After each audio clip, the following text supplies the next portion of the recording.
I'm going to talk about the fights. I didn't see none of them. Yeah, we'll just talk about anything. The highlights of Fabricio. We'll just talk about. La la la. Are we going? Yeah. Are you serious? Yeah, we're live. Oh my God. We're not really live. It's time for Pitmaster and the Doc. Hey, it's Pitmaster here. I got a special guest. And no, it's not just James this time. We got Liborio, Ricardo Liborio here. Hey, guys. Yeah, yeah. What? Because I don't know. He's at a loss for words. No, because I don't know what it was called. Like when you beat like. The Libo. No, the guy you beat, like when you beat Mario Sperry in that super match. Oh, no. Couldn't even say that. I talked to him this week. He's such a good, cool guy. Yeah, he's a good guy. But you beat him in some kind of super jiu-jitsu match for like Jiu-Jitsu of the Universe championship. It's called Super Fight, John. Super fight. It was a super fight. He beat this guy named Mario Sperry, and they went at it. He was your master. He gave you the blue belt, remember? He gave me a blue belt, yes, and I'm waiting for my purple. But, oh, you know what? I've been a blue belt long enough. I don't want to appear to be a sandbagger. I should get a purple belt. Anyway, that'd be so awkward. Anyway, so we got Ricardo Liborio here, who is the super fight champion, who beat Mario Sperry, and he founded We won't even talk about that, but he founded one of the biggest fight teams on the planet, and now he's moved on to bigger and better things, right? There you go. And he's moved on to Libo BJJ. Is that what it's going to be? No, not exactly, but yeah. Okay, kind of. It's a good idea. But what is it? What is it going to be called? It's going to be launched in July. So is it secret right now? Right now, I cannot go over exactly what it is, but good things going. Really good things We got going. the scoop. Where's this going to be? Well, it's going to be an association. That we can talk about it. And we're in. Yep. We're in. It's going to be BJJ. It's going to be MMA. But we're going to be geared towards kids, actually the core of what our business is. And we create a very good curriculum. We work in business solutions that help a lot of people. We came here to California to actually visit some of the best schools in the country. They have a great model. We're following a lot of their steps and learning a lot with it. So everything the future seems pretty bright. Great. Let's put it this way, yeah. Bright. It's very bright, except for if you're me. My future sucks. We'll talk about that later. No. Why you say that? Because, first of all, even people in my own town are dogging on me on Facebook. I didn't want to talk about that. And then my own wife, treats me like shit. Right? This is like therapy. Anyway, okay, so we're going to talk a little bit about the fights, but then we're going to go from there and talk about some other things. Let's start with, was that the first one? Yeah. Leanne Roberts against Peter Sobota. It was a back and forth fight, and it was a good fight. Both guys had some really good skills, and they both showed takedowns, takedown defense. They showed it all. But the thing I like about this fight, what was the referee's name? I thought this referee... where's the referee? Cecil people? No, Cecil people. I don't know if they listed on there. Poor Cecil. Don't pick on Cease. I love Cease. I know you do. But anyway, okay. So the referee who was from England, and he stopped the fight with 1 second to go. 1 second to go. How many referees have the balls to do that? I mean, he knew the fight was 1 second away. But let me tell you something. People might say, "Hey, 1 second away. Why didn't you let it go that one more second?" Okay, you don't think 1 second is a long time? Lie down on the fucking ground, put your hands at your side, and let Leanne Roberts hit you. And drop elbows on you. Yeah. See how many times he can hit you in 1 second, and see if you'll allow that. Sure. So 1 second can be a lifetime for Peter Sobota. So I think it was a great call. Peter Sobota was getting the shit kicked out of him. And 1 second can be in the difference between breathing again or not, thinking again or not, subdural hematoma again or not. So I don't know. I think it was a great call, and I think he had a lot of balls to do it. And that was a great referee. I forget his name, but I'll figure it out later. But anyway, so that was the first fight. Well, sometimes you see fights going on too long. Like there's 10 seconds left in the round, and the refs are just giving them a chance to make it to the end of the round. Yeah. So this was the opposite of that. It was the opposite? Which was nice to see, because I hate to see this guy's getting beat up, and the round, it should be over, but it's close to the end, so it almost seems like the refs are kind of letting it go. To the end of the round, because This is usually happens a lot when the referee actually has some fighting experience, and they go over and just for to be supportive of what they do, and they allow the strikes to go more and try to see if the guy recover, because nobody wants to get out of there with a chance to win. If the referee stops, it hurts even more when you actually is knocked out. So I think there's a lot of that pride or this fight mentality, over the fighters or the referees that. So you think if a referee had been a fighter, he has a tendency to let the fight go longer? I think so. Yes, I think that there is. It's not everybody, of course, but that's no doubt that there is some sort of a gentleman's agreement to let it go as much as they can. Yeah. So they can try to get out of the situation. And we saw crazy knockdowns, guys, crazy knockdowns that was reversed and fighters win. It's almost like a gentleman's agreement there. It's okay, let it go as further I can. And I guarantee you would think the same. No, right? I'm the opposite, and it's not a good thing. Okay, I'll give you for instance. I had a girl fight this weekend, and John didn't beat up a girl, everybody. No, I had a girl. One of his fighters. Well, no, I had a girl fight this weekend, and I told her, if I work your corner, I'm going to stop the fight if you have one cut. I don't care if it's 2 millimeters long. I'm going to stop the fight a lot quicker for you than I will if it's a guy, because chauvinistic as it sounds, if you're a girl and you retire with a couple scars on your face, flat nose, cauliflower ears, it's not as manly and macho. It's not as appealing as it is for a guy. You can have scars on your face when you retire as a guy, and you look tough and you look macho, you look cool. If you're a girl, you're not going to. I'm sorry. There's a difference, and if you don't believe me that there's a difference, why do girls spend an average of 150 hours a year putting on makeup? Where do you get these statistics? I just came up with that. Okay. The worst thing people can do. Wait.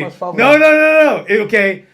I think I'm right. Okay, if you calculate the average female puts on makeup for an average, because it goes higher, an average of 40 minutes a day. Well, you did raise daughters, so I think you have.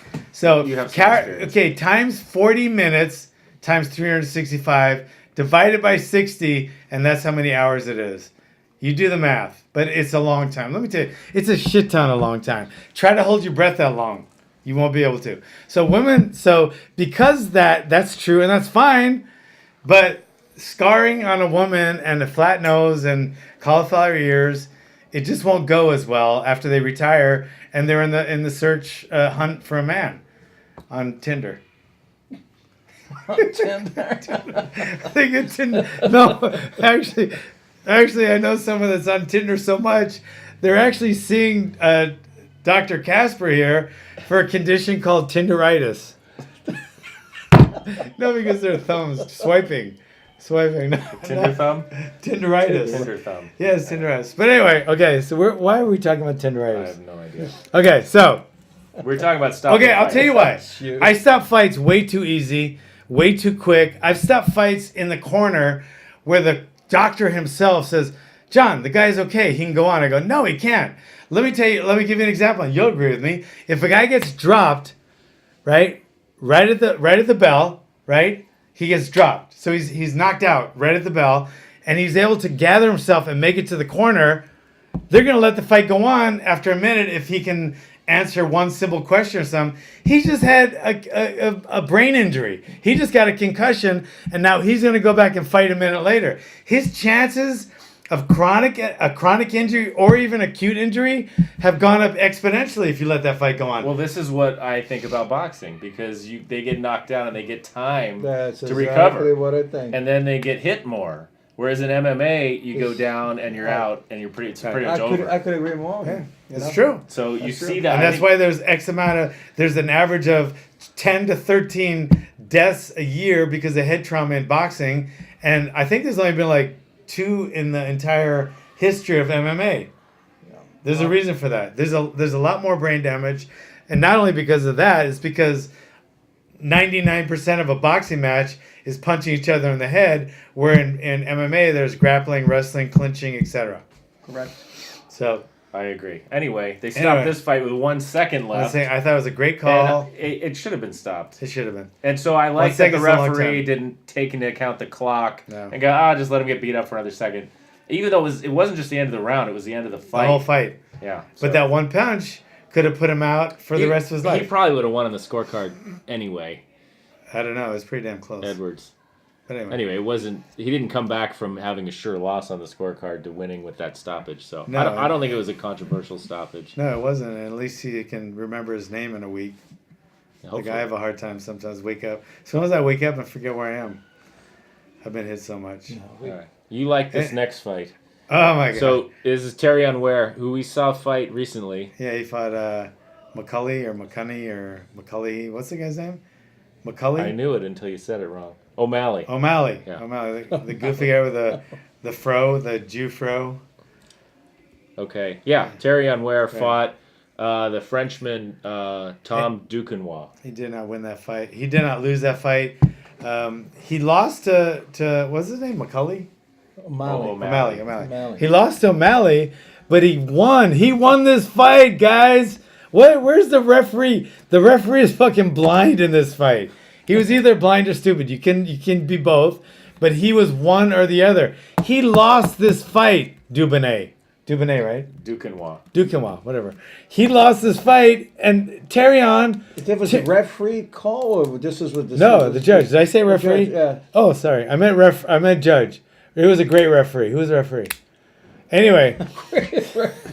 No, Who was a referee? No, it was a good. I remember thinking in my head, this guy's a good referee, but there was a terrible judging. The judging was a travesty. It was a unanimous decision. All 3 fucking judges must have been asleep or blind or something, because Terrion Ware won this fight. He won the second round and the third. Ware is from Hawthorne or somewhere. Yeah. He's from the U.S. Yeah, He's this fighting, guy's from Europe. These fights were in hometown. London. It was hometown. He This guy was a hometown decision. He was from France, which is like hometown in London. It's the same. No, John, it's the continent. It's the same. I know, They're both man. Europe, right? You have to They're go. so Europe. The British hate the French, man. That's Oh, what I yeah. heard. British don't hate anyone. Right. They can't hate anyone. They're both really soft countries. They can't even carry guns in those countries. Oh, that's true. That's terrible. But anyway, they can't even own guns in those countries. Anyway, So this is another French fighter where, like you were saying, Liborio, MMA is illegal. It's illegal. so where do they have to go Sport to? MMA is Wow, illegal there. There are a few Frenchmen. Which is they can train though. yeah, but it's Just can't completely fight. bullshit. They have great fighters though.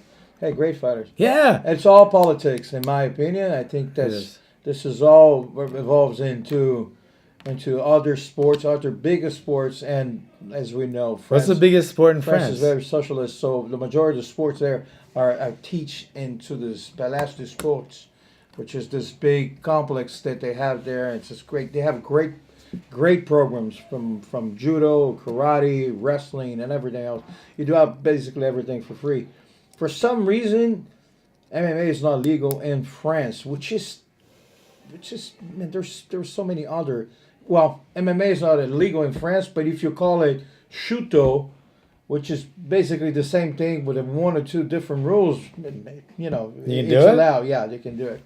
So it's just a really matter of UFC should get a fight together and just call it UFC Shuto and do it there. yeah, maybe, yeah. What's the rules different? No, the real difference goes down into the politics, man. It's just really. But what's the It is a difference? shame. So many great fighters coming from France. Yeah, Great fighters. yeah, the Predator. Yeah. The Predator's from Oh, yeah. France. Yeah. But anyway, this fight.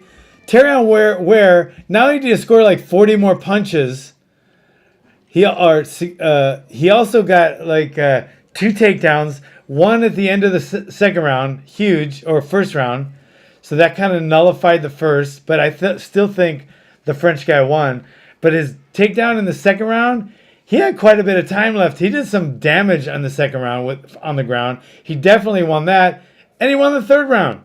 How could he lose the fight? What were they watching? They were watching the leg kicks. He leg kicked him constantly, with not much effect. So Terrion Ware never looked hurt by them. Nothing. Even though he kicked him like 40 times on the same leg. It still didn't hurt. He won the fight. Terrion won the fight. The Flash. Terrible decision. Who's next? Oh, this fight was sad. Jimmy Manawa. I love Jimmy Manawa.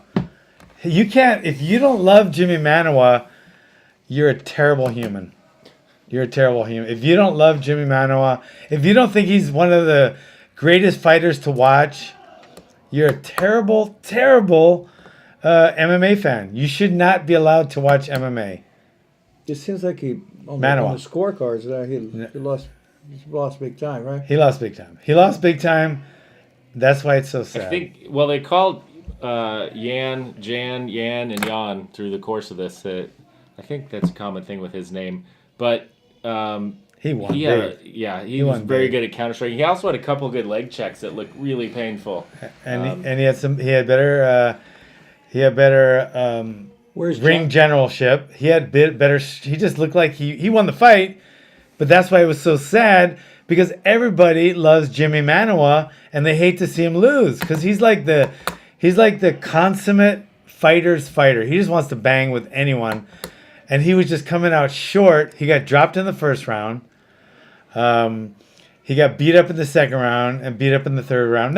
He was never in. He didn't look like he was. Even when he got dropped, he got right back up. But he just lost the fight, and you don't want to see Jimmy Manawa lose. It's hurtful. And he was the actual hometown boy. He's from London. He is from actual London. And where's the other guys from? Poland. Yeah, he's really good. A lot of great fighters. They're coming out good from Poland. This guy was good, but he was kind of a bully and beat up on Jimmy Manawa. Jimmy Manawa only had 4 seconds of control time. This was also fight of the night, I believe. Oh, it was? Yeah. I wouldn't have. Yeah. Well, it's good for Jim. Yeah, good 50 grand, good, but it didn't look like fight of the night to me. But whatever. Well, the fight of the night, of this night. But nice 50 grand for each one of them. It's not a bad call. So that was good. No, because neither one of them got beat up or really hurt at all, did they? I mean, Manawa got hurt. He must have got hurt when he got dropped, but he got right back up. So, all right, so that was the semi-main.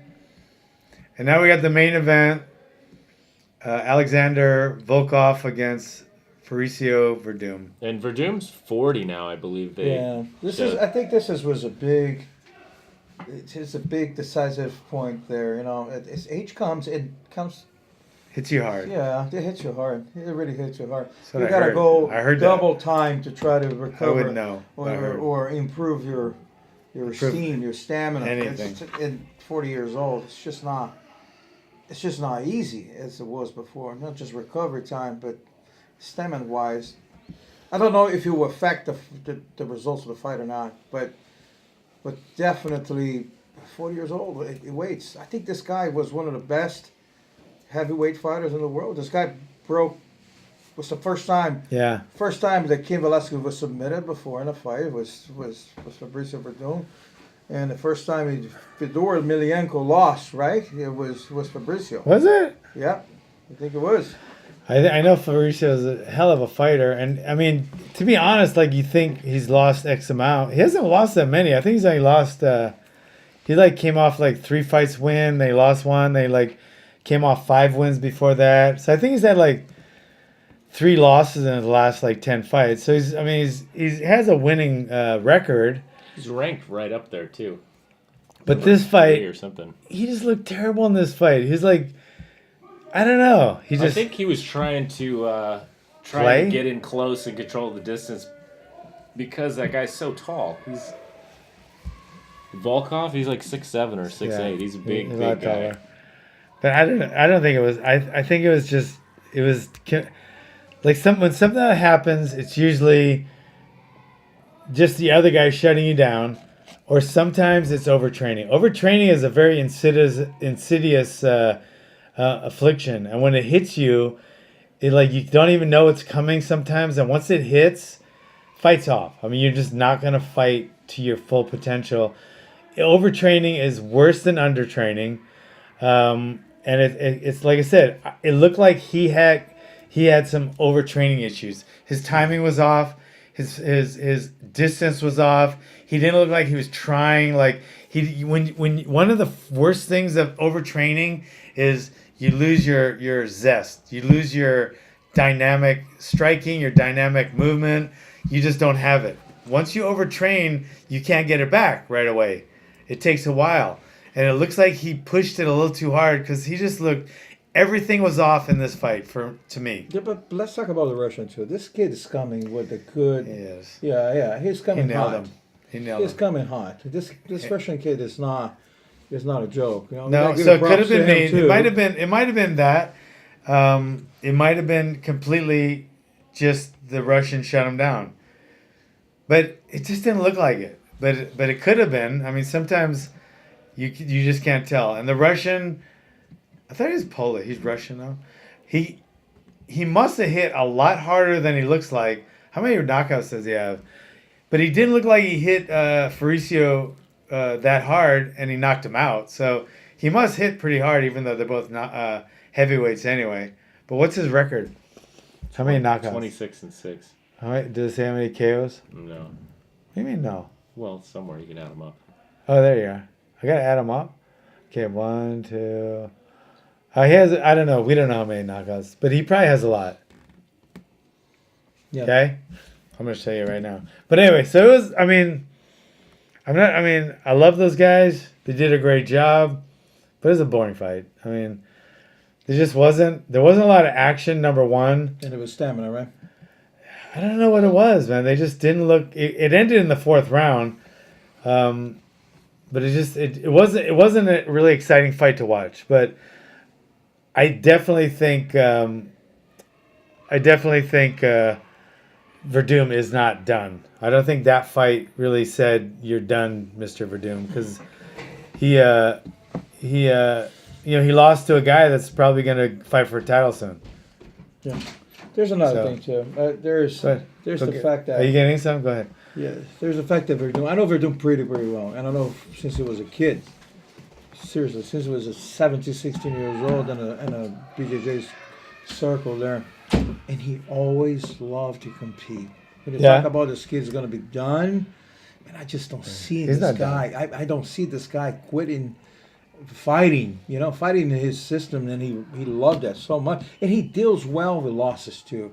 The guy can rebuild from losses, and he's one of those guys that comes stronger. He's gonna train more. He's gonna try to figure out something, and he's gonna go back to the W column pretty soon. But he's definitely enjoying this so much. Yeah, you can tell. Let's say even if UFC passes, I think he's still gonna find a way to compete.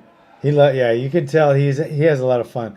I mean, at the weigh-in, he stood on a chair, so he came off taller than this guy as a joke. I mean, he's kind of a clown, and sometimes it looks like when he lost to Stipe, it looks like he was clowning too much.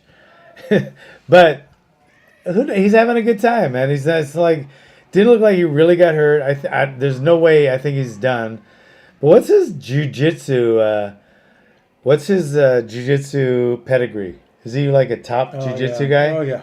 This guy was the only guy who won world championships, Abu Dhabi, which is the no grappling, the world championships on no grappling. No gi? Yeah. He won gi, no gi. He won UFC. He won major title in every single major event, grappling and MMA.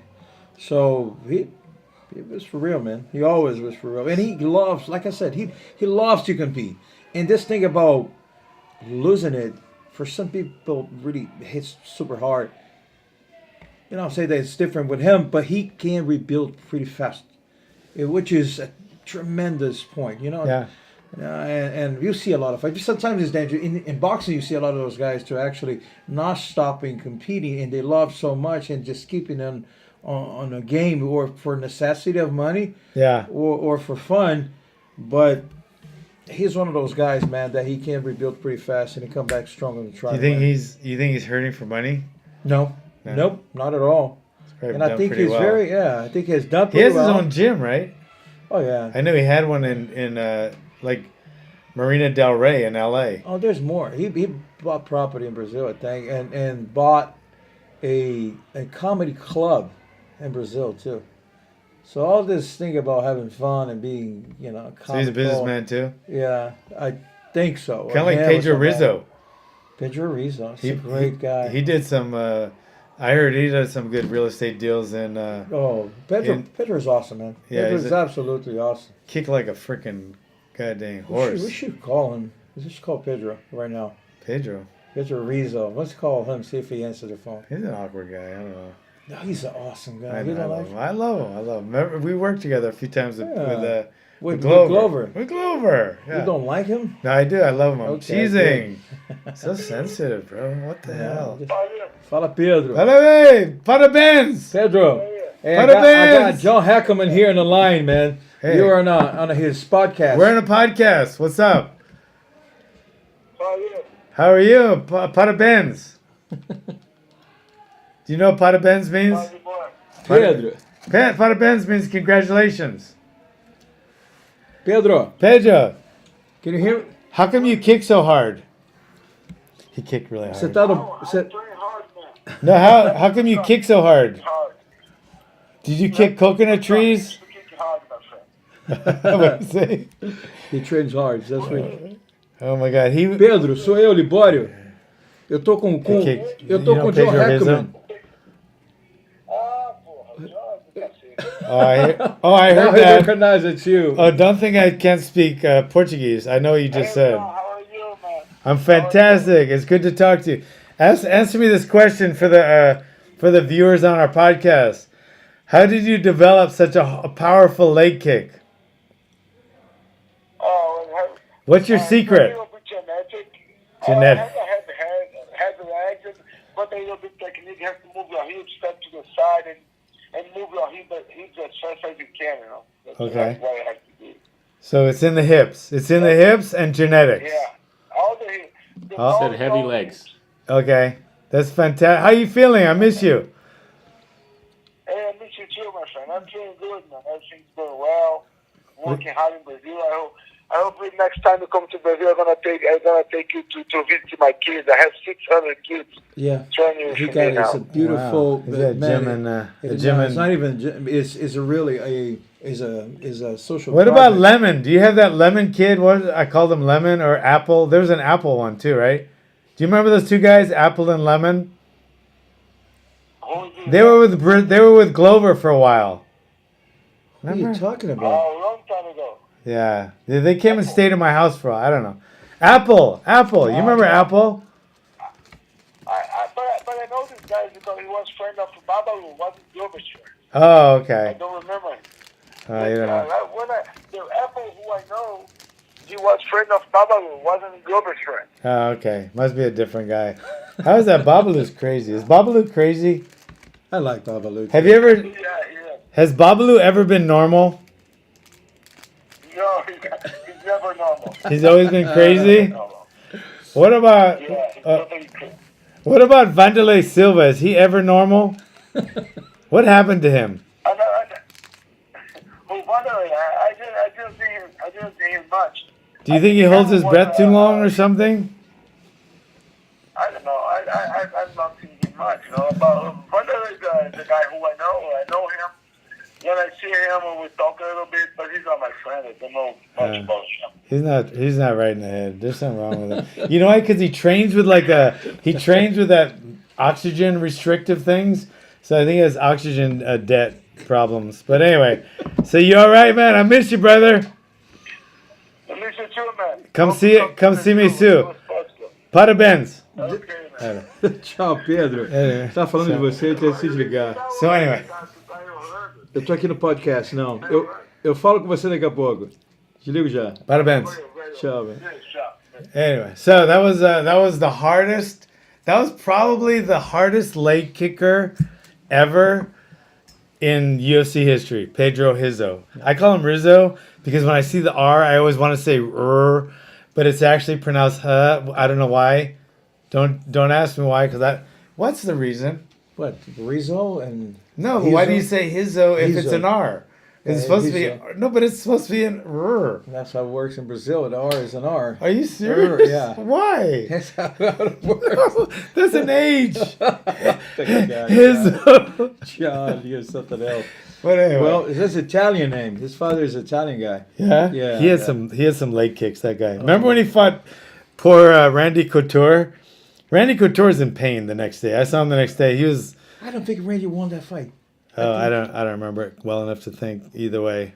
I know it was really close and they went back and forth, but I don't know. I don't remember. Yeah. You think? Okay, I don't remember. Maybe I was biased because Rizzo is my friend, but I don't think. I remember I seeing- think Rizzo. I remember Rizzo's kicking his legs, kicking the crap out of his my legs. God. They couldn't. See, like with Tyrion fought Duquesnoy. Okay, Duquesnoy didn't hurt him. He kicked him like the. It'd be like me hitting James like this 40 times. It's not gonna hurt his arm at all. But when Pedro Hizo, I was gonna say Rizzo. When Pedro Hizo kicks you one time, it's like somebody hits a baseball bat on your freaking thigh. It hurts. He has freaking not only big legs. It doesn't really matter how big his leg is because it's all in the hip. And he hurt Did people. you just see this guy? Actually, there was a He does have big legs, clip though, right? on YouTube that he hit somebody that's holding the pads, and the guy whipped his both legs in the air. Swept The guy up. yeah. He kicked like Yeah. a I remember that. Yeah. So he was he was probably the best the hardest leg kicker in all of. Oh my God! Look at of this all, guy. we're gonna watch it. Yeah, just look at this, Doc. Here, go on. Let him see it. Oh my God. Okay, we're watching a video, guys. We'll show you. We'll put the video up for him. Oh my! Why is he taking it? The guy's trying to hold a pad, and he keeps taking the pad away from him. Yeah, we're gonna. Oh my God. He looks scared. He looks very scared. He should be. That's the guy we just talked to. What did he just do? It's the end. He kick it. I don't think he's gonna use the pad on that one. I think he's already hurt his leg.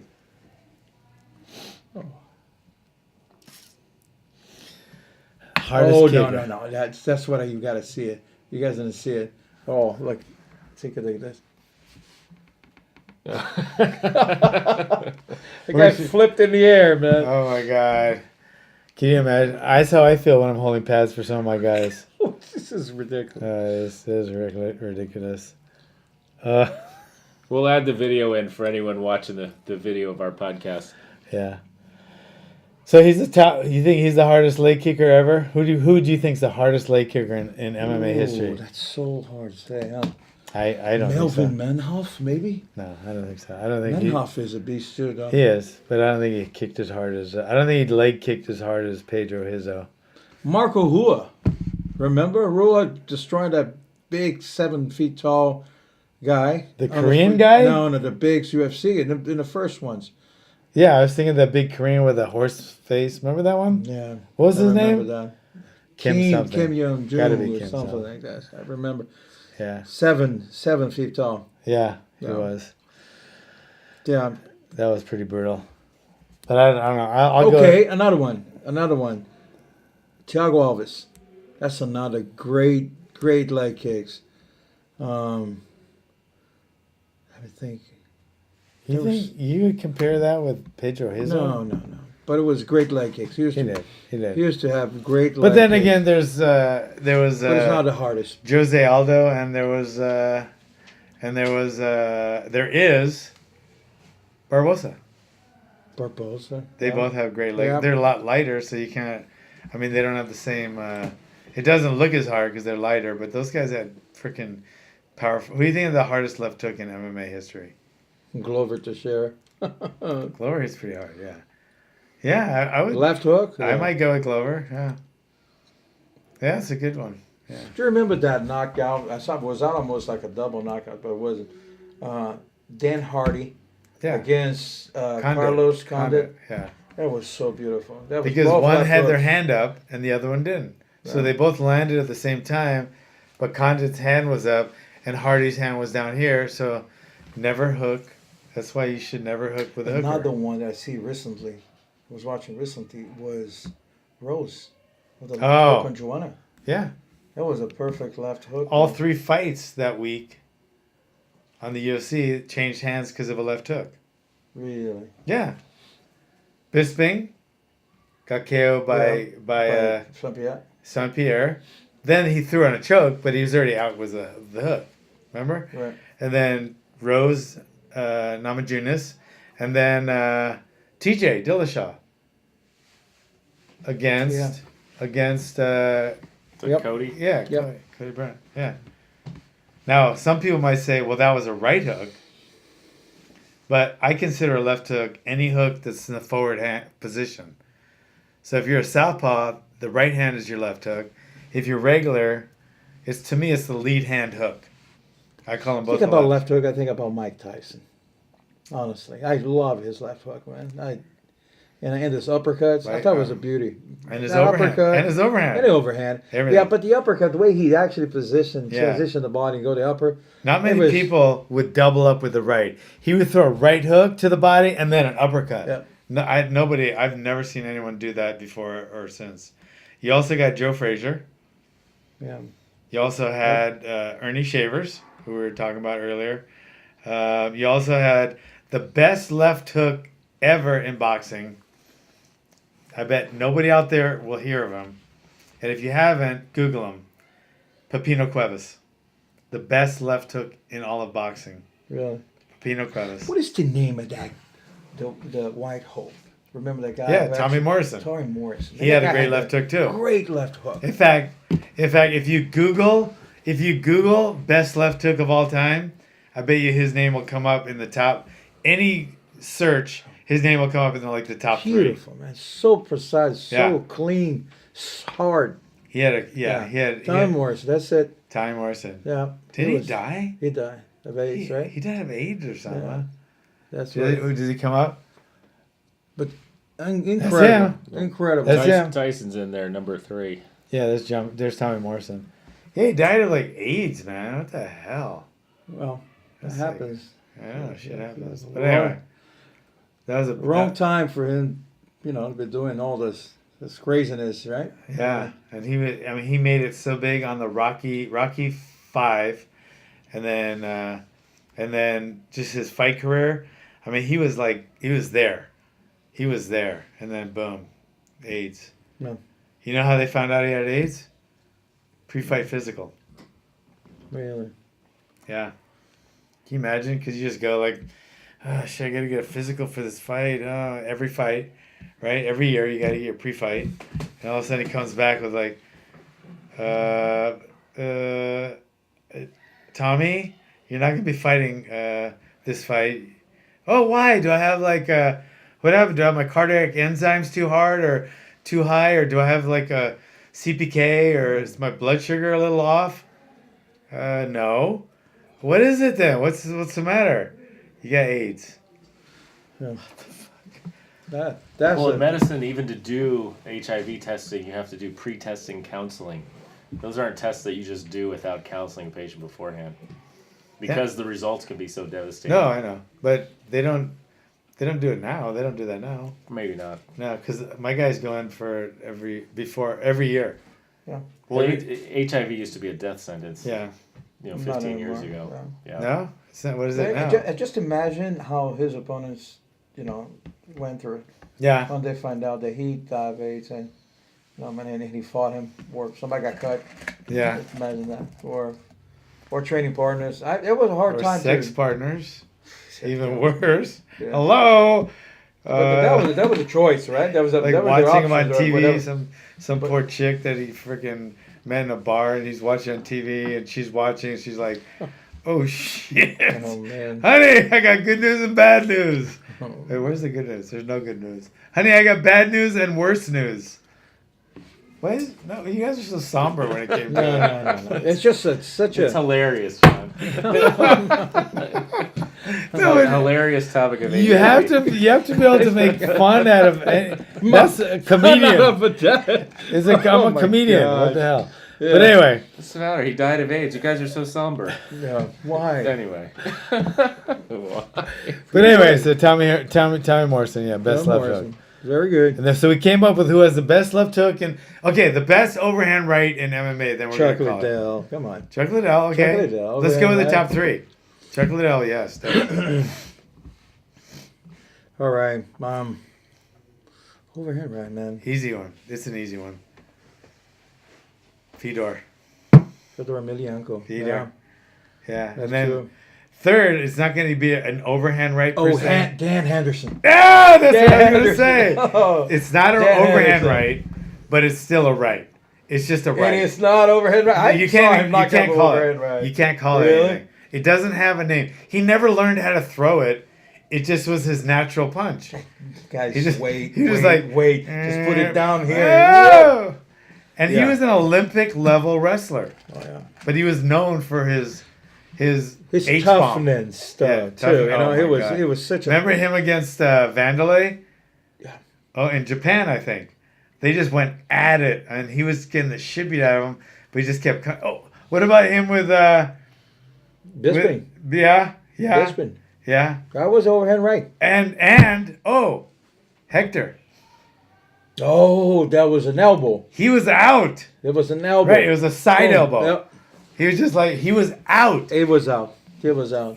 Hector knocked him out, but he just kept fighting like on instinct. Such a tough and just guy. out of the blue, he just threw this freaking elbow that caught Hector. What happened to Dan Henderson? He just kind of disappeared. Nice. He's running a gym in Temecula, the Team Quest. He's doing great, man. He's doing good. Yeah. What's up with Hector? He moved to Germany? He was in Germany for the camp. I don't know if he moved to Germany. I don't. I think talked so. to him not that long ago, Yeah. because I thought, okay, here's one. I thought that fight should have been stopped as a no contest. I do not think he should have been disqualified. His last fight, he was disqualified, and people kept saying, "Oh, the referee was telling him to stop. He hit the guy a combination after the bell. The combination was this fast." And the combination was right at the bell, pretty much. And it was also a counter to The guy's kick. or So he's like, bing, bing, bing. And the bell rang, bing, and his bing, bing was already on its way. It I don't seems think like it should they're have. putting something together. They're gonna fight again. That's what I heard the last time. They might fight again, but I don't think they're gonna overrule that DQ. Did you see that DQ? Oh, you guys. Yeah. What did you think of that? Do you think he should have been disqualified with that? Disqualified? Not. I think you could name it. You know. No contest. Yeah, no contest. The It was key- a no contest. he It couldn't was have won. non-intentional, 100%. Right. It didn't look intentional at No, all. it but was still, it was It after was a the bell. reflex. It happens. Right. It's like this, kicks in the groin or things like that after the bell. But it is because Hector is such a controversial, Oh my god. and it's almost like the guy. Do you remember the footlock guy, Toquinho? Yeah. Antonio Yeah. Toquinho. And he, Pajares. Pajadas. And he was jumping foot and breaking foot. And Yeah. it's always, he got it. And when the bell, people would tap, and he Yeah. wouldn't stop. So even if you think it was not as intentional, and it's unfortunate, it's part of the personality. Happened For more than me, once. a late hit, the bell rings and they're separating, and then you hit the guy. Yeah. That's a DQ. I mean, that's Yeah. the guy's He going was back in to his- motion. He was in Yeah, it was in forward motion. yeah. I thought it was terrible. But They that disqualified Paul him. Harris guy, I'm biased again to go Hector. Hector is a love and hate with everybody. I personally love him. Yeah, me I too. love the guy. Me too. But I know that he got his issues there. But I just love the guy. He always know. I know. Remember Just you solid called with me? me, yeah. You called me. You want me to? Say, John, Train him. you got to train this guy. Didn't you talk to him about that DQ? Such I a talked to him talent. about the DQ, and he said he's making mistakes because of his language barrier, and he's saying things he shouldn't be saying. Like he's basically meaning it's a fight, and that happened. I was in motion. That's what he meant. I can tell because I know him that well. But what he's saying on the camera is, so what? This is a fight. Sometimes people hit each other after the bell. It's sounding like he did it on purpose, but he wasn't. And his English is just, it's changing what he's saying. He didn't mean that. He didn't wait till the bell rang and then hit the guy. What he meant was some things happened, and what he really meant was, the fight was the punch was in motion. Yeah. And he also, after it happened, he's walking away, and then he kind of realized what happened, which to me makes it. He didn't do it on purpose. No, I don't think he did. You And can see on his face when he realized what happened after it was over. that Paul Harris guy. You know what was the best fight ever that he was in? I thought Alan Belcher. Oh yeah, no, that was a lot. Alan Belcher turned it around on him, and didn't he Alan Belcher was composed. He knew what he was doing. Alan Belcher scored 10 in that fight. I'll tell you that. It was not just because at the time Pajares was the beast, right? Yeah. He was the boogeyman. He was kicking everybody out, and after Pajares, Dan Henderson kind of figured it out things. I also remember Pajares fought Dan Henderson, and Dan Henderson beat him.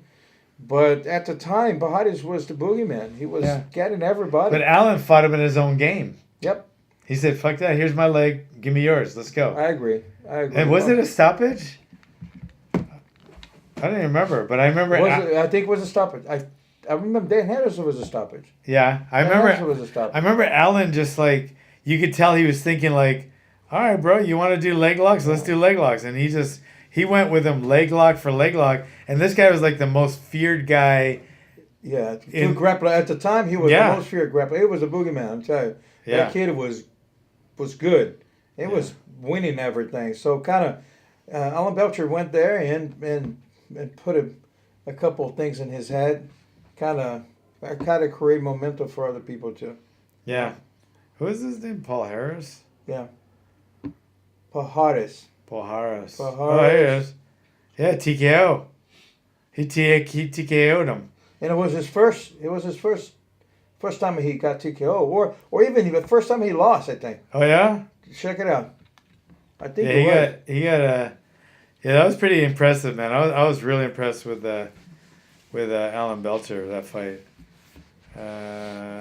He lost to Hector Lombard too, huh? Yeah, that was in Australia. How did he lose to Hector Lombard? Strikes. Oh yeah. Yeah. Oh yeah. Yeah, it looks like it was his. Oh no, he lost to Nate Marquardt by TKO. He lost to Dan Henderson before that too. He lost to Arthur Caesar something. He lost to Nate Marquardt was the first one. No, there's been a few. Oh, his first one, he lost his first fight. Landero Silva. His first fight was in the UFC? No, BFC. No. BFC. So anyway, that was a brutal guy. But we love Alan Belcher. Actually, I'm working with Alan Belcher. I'm doing a seminar in New Orleans with Alan Belcher for his combat sports organization. But anyway, we're good? Anything else you want to talk about? All right. Thanks for coming, brother. Well, thank you. It's great to have Libo here Good to meet you, visiting. man. Nice to meet you, Doc. Thank you. And that was good. It's good to have good to be here with you. It's That's good the chat. first time I come over. It won't be the last. I hope it's not the last. It won't be the last. No, it won't. We're going to be doing a lot of things together, my friend. Yes, You we know will. that. We're going to go all the way with this whole jiu-jitsu. We're not going to tell you the name of it yet, though, but you'll find out. So stay tuned. He started this other great organization called We're not going to name it right now, but it happened to be like the biggest MMA team in the world, one of the biggest gyms in the world. He started it. So his next project we know is going to be huge too. So stay tuned for that. And maybe you could be a part of it. I'm going to be. You will, for sure. That means you are too. Whatever I'm a part of, you're a part of. Whether you like it or not. I'm ready. All right, Sounds guys. good. All right, thanks for coming, guys. All right. All right, good.